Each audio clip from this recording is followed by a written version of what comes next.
এজন্যই একটা গ্রুপে মেসেজ করে সকলকে ডাকা হয়েছে। আর 4 তারিখ ওদের জন্য একটা বিগত দিনের মতো একটা বিশেষ স্পেশাল একটা আহারের ব্যবস্থা করা হয়েছে এবং সেটা আমাদের টিচাররা নিজেদের উদ্যোগে এবং বিগত দিনের মতোই খুব দায়িত্বের সাথে ওদেরকে আনন্দ দেওয়ার কথা মাথায় রেখে একটা আহারের ব্যবস্থা নতুনত্ব কিছু করা হচ্ছে।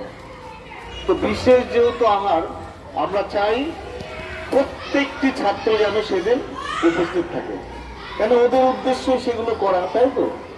ছোট 1 থেকে শুরু করে ছোট 1, 2, 3, 4 প্রত্যেকটি ছাত্র যেন সেদিন, শিক্ষক দিবস কিন্তু 5 তারিখ, 5 তারিখ কিন্তু ছুটি, আমরা কবে পালন করছি? 4 তারিখ।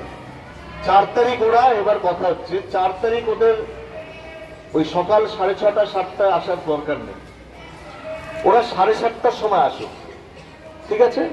সেদিন তো একটা আনন্দের দিন, বিশেষ পড়াশোনাও সেদিন হবে না, আর ওদের জন্য বিশেষ যেহেতু আহারের ব্যবস্থা করা হচ্ছে, শিক্ষক শিক্ষিকারাও সেদিকে ব্যস্ত থাকবে এবং ওদেরও কিছু কর্মকাণ্ড থাকে, স্যারদেরকে শিক্ষক শিক্ষিকাদেরকে শ্রদ্ধা জানানোর জন্য ওরা ওদের মতন করে কেউ ফুল নিয়ে আসে, কিছু করে, এটা তো করেই, তো না করার কিছু নেই। তো যে সেই কারণে ওদের অতটা আগে আসার প্রয়োজন নেই, ওরা আসুক 7:30টার সময়, বুঝতে পারলেন? তো 7:30 থেকে 8:30 অব্দি ওদের যে সকল কার্যকলাপ বা আমরা যেগুলো ভেবেছি সেরকম কিছু একটা হলো এবং 9টার সময় ওদের যে বিশেষ আহার সেটা খেয়ে ওদের ছুটি হয়ে যাবে।